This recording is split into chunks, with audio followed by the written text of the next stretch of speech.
Assalamualaikum warahmatullahi wabarakatuh. Halo semuanya, perkenalkan kami dari kelompok 6 akan mempresentasikan hasil diskusi kami mengenai kekayaan intelektual komunal yaitu ekspresi budaya tradisional dengan dosen pengampu Bapak Edi Susilo, Mkom Meng, dengan anggota saya sendiri Rehandra, lalu ada Ainur Azizah, lalu ada Muhammad Arif Syafitra, kemudian ada Novita Turnip.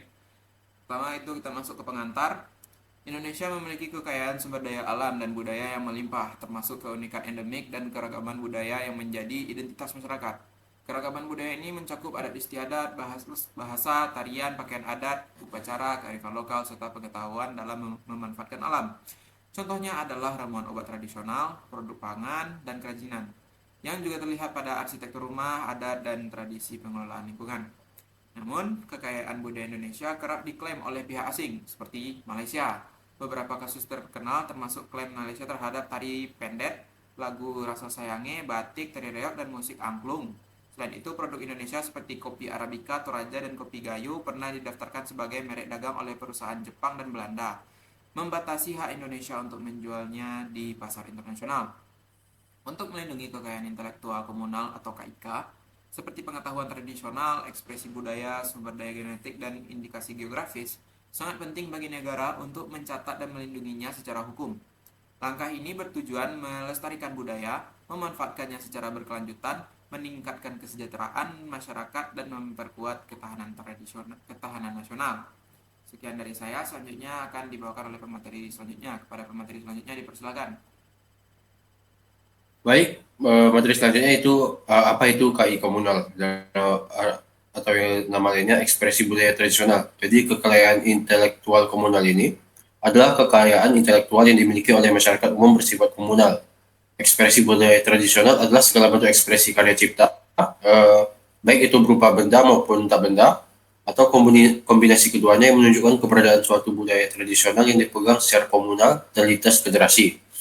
Undang-Undang Nomor 28 Tahun 2014 pada pasal 38 ayat 1 menyebutkan ekspresi budaya tradisional ini mencakup salah satu atau kombinasi dari segala jenis kesenian dan karya sastra seperti musik, gerak dan tari, prosa, drama, teater, segala jenis seni rupa, dan yang terakhir adalah upacara adat.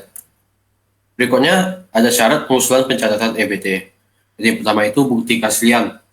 Jadi bukti keaslian itu harus membuktikan bahwa ekspresi tersebut telah diwariskan secara turun-temurun dalam komunitas tertentu. Kemudian harus menunjukkan keterkaitan dengan adat istiadat, kepercayaan, atau nilai-nilai lokal. Yang kedua itu dokumentasi lengkap. Jadi dokumentasi lengkap ini menyertakan deskripsi tertulis, foto atau video yang menjelaskan bentuk, fungsi, dan cara pelaksanaan EBT. Dan yang ketiga, identitas pemilik, menentukan siapa pemilik atau komunitas budaya yang menjadi pengusul. Misalnya masyarakat adat atau daerah tertentu. Keempat, kesesuaian hukum tidak bertentangan dengan hukum atau norma yang berlaku di Indonesia. Dan yang kelima, pernyataan komunitas. Dukungan resmi dari komunitas atau pemerintah daerah untuk proses pencatatan. Selanjutnya akan dilanjutkan oleh pemateri selanjutnya. Baik, di sini ada prosedur pencatatan kekayaan intelektual komunal. Pencataan KI komunal ini berdasarkan pada Peraturan Nomor 56 Tahun 2022. Persyaratan administratif terhadap permohonan pencataan KIK paling sedikit meliputi 1. Yaitu formulir permohonan pencatatan, 2. Deskripsi, 3. Data pendukung seperti link, video, dokumentasi, proses atau teknik percakapan atau teknik membuat. Dan yang keempat itu pernyataan tertulis dukungan upaya perlindungan seperti pelestarian, pengembangan, dan pemanfaatan yang ditandatangani oleh pemerintah daerah, perkumpulan masyarakat adat, dan paguyuban. Next. Biaya pengusulan pencatatan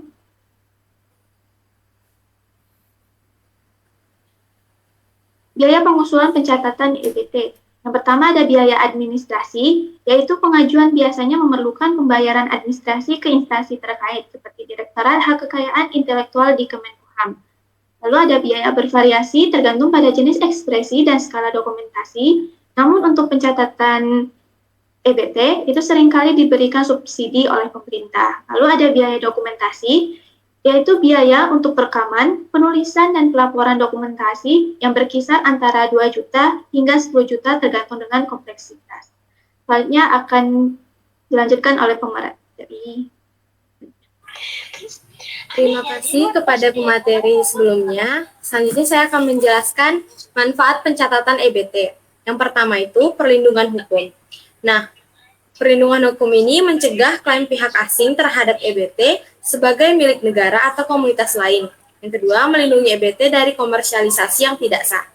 Lalu, manfaat yang kedua yaitu pelestarian budaya, menjamin keberlanjutan dan pengakuan EBT oleh generasi mendatang, serta mendukung upaya dokumentasi budaya yang seringkali terancam punah. Lalu yang ketiga, pengembangan ekonomi, memungkinkan komunitas lokal mendapat manfaat ekonomi dari promosi EBT seperti dalam pariwisata dan produk budaya. Yang keempat, pengakuan internasional, memperkuat identitas nasional dan posisi Indonesia di kancah global melalui pengakuan EBT sebagai warisan budaya dunia. Dengan pencatatan EBT, nilai budaya Indonesia dapat dilindungi, dilestarikan, dan dimanfaatkan secara optimal demi kesejahteraan masyarakat. Sekian dari saya kembalikan kepada moderator. Baiklah, sekian saja presentasi dari kami. Berakhirnya materi tadi, maka berakhir pula materi kita pada kali ini. Saya sebagai moderator, mewakili teman-teman saya dari kelompok 6, mengucapkan permintaan maaf apabila ada kesalahan dan kekurangan pada penyampaian. Saya akhiri dengan Assalamualaikum warahmatullahi wabarakatuh.